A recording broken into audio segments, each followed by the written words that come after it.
ഈശംസിഹായിക്ക് സ്തുതിയായിരിക്കട്ടെ.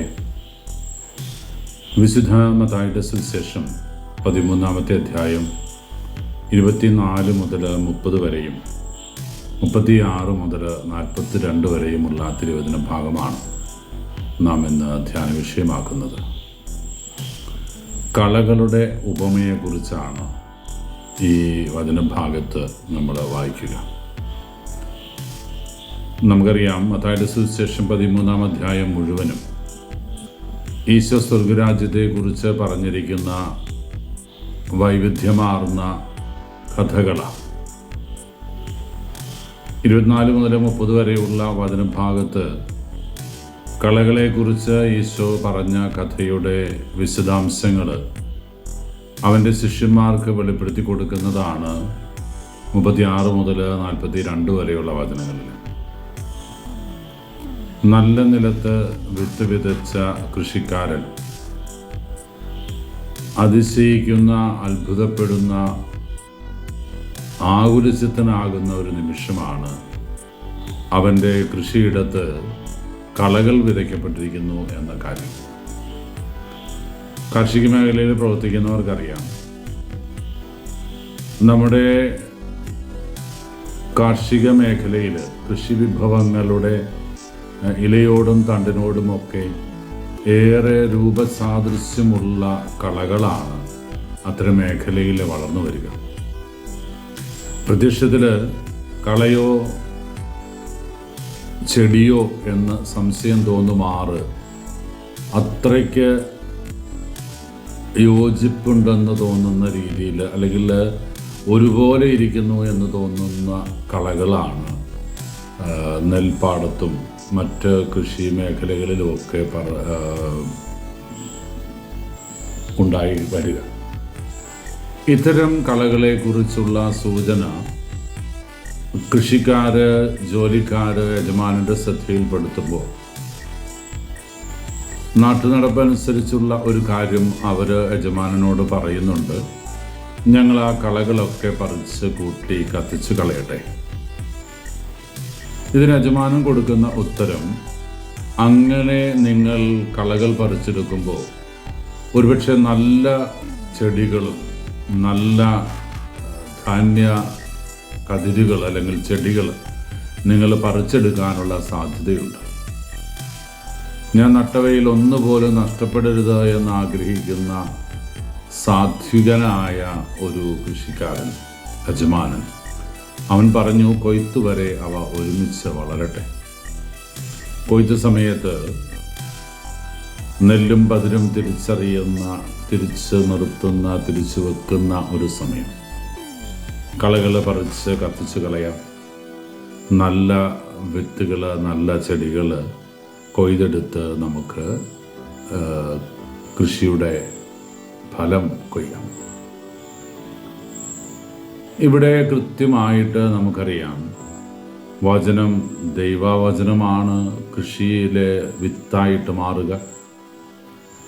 നല്ല വിത്ത് വിതച്ചവർ അവിടുത്തെ പുരോഹിതരോ പ്രവാചകന്മാരോ ദൈവപുത്രനോ ഒക്കെയാണ്.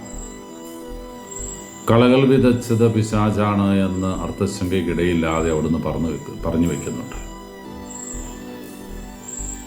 കൊയ്ത്തുകാലം വിധി ദിവസമാണെന്നും അന്ന് നെല്ലും പതിരും തിരിക്കുന്ന ജോലി ചെയ്യുന്നത് ദൈവദൂതന്മാരാണെന്നുമൊക്കെ കൃത്യമായിട്ട് ഈശോ നമ്മെ ഓർമ്മിപ്പിക്കുന്നുണ്ട്. ഈ ലോകത്തിൽ ഒരുപക്ഷെ തിന്മകളെ ദൈവം പൂർണ്ണമായിട്ട് നിരോധിക്കാത്തത്, തള്ളിക്കളയാത്തത്, അവ പറിച്ചു നീക്കപ്പെടുമ്പോൾ നല്ല വിത്തുകളും നഷ്ടപ്പെടാൻ, നല്ല ചെടികളും പിഴുതെറിയപ്പെടാൻ സാധ്യതയുള്ളത് കൊണ്ടാണ് എന്ന് വെച്ചാൽ, ഈ ലോകത്തിൽ ദൈവം തിന്മയെ അനുവദിച്ചിട്ടുണ്ട് എങ്കിൽ അത് നന്മയ്ക്ക് കേടുകൂടാതിരിക്കാൻ വേണ്ടിയാണ് എന്ന് ഓർമ്മിപ്പിക്കുകയാണ്. പക്ഷേ ഈ കളകൾക്ക് അല്പായുസ്സേ ഉള്ളൂ. കൊയ്ത്തുകാലമാകുമ്പോൾ അവ പറിച്ചു കൂട്ടി തീയിലെറിയപ്പെടും. നന്മ നിരൂപിക്കാനും നന്മ ജീവിക്കാനും സാധിക്കുന്ന നല്ല ചെടികൾ മാത്രം കൊയ്തെടുത്ത് തല്ലിയെടുത്ത് ധാന്യമെടുക്കുന്ന അവസ്ഥയിലേക്ക് മാറുന്നു. മറ്റതെല്ലാം കത്തിച്ച് കളയപ്പെടും. പ്രിയപ്പെട്ടവരെ, ഈ ലോകത്തിൽ തിന്മകളുടെ സാന്നിധ്യത്തെ നമ്മൾ വല്ലാണ്ട് ഭയപ്പെടേണ്ട. ചിലരൊക്കെ പറയാറുണ്ടല്ലോ, ദുഷ്ടനെ ദൈവം പന പോലെ വളർത്തും. ശരിയാ, വളരുമായിരിക്കാം. പക്ഷെ നിത്യതയോളം അവർക്ക് ആയുസ്സില്ല. ഈ ലോകത്തിൻ്റെ അവസാനം വരെ അവർക്ക് സാധ്യതകളുണ്ട്.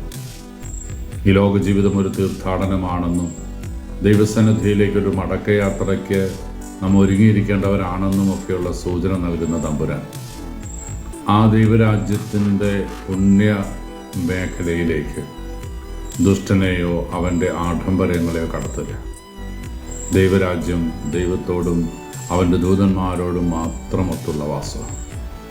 അവിടെ പിശാചിനോ തിന്മയ്ക്കോ പാപത്തിനോ ദൈവനിഷേധത്തിനോ ഒന്നും സ്ഥാനമില്ല.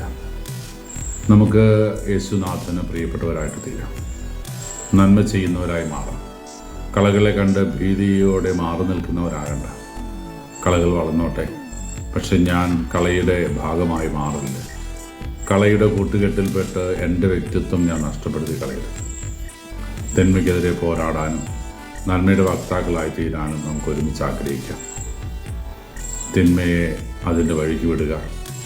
നന്മയാണ് എന്നിൽ നിന്ന് എൻ്റെ ദൈവം പ്രതീക്ഷിക്കുന്നത്. കടലിലെ ഉപ്പുവെള്ളത്തിൽ നീന്തി തുടിക്കുന്ന മത്സ്യത്തിൽ കഴുകിയെടുക്കുമ്പോൾ ഉപ്പിൻ്റെ ലെവലേശം പോലും ഇല്ല എന്നത് നമ്മളെ അതിശയിപ്പിക്കേണ്ട ചിന്തയാണ്.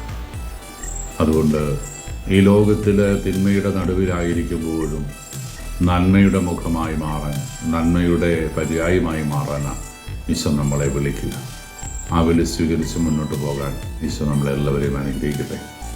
കർത്താവ് ശംസിഹായുടെ കൃപയും പിതാവായ ദൈവത്തിൻ്റെ സ്നേഹവും പരിശുദ്ധാരൂപിയുടെ സഹവാസവും നാം എല്ലാവരും കൂടി ഉണ്ടായിരിക്കട്ടെ, ഇപ്പോഴും എപ്പോഴും എന്നേക്കും.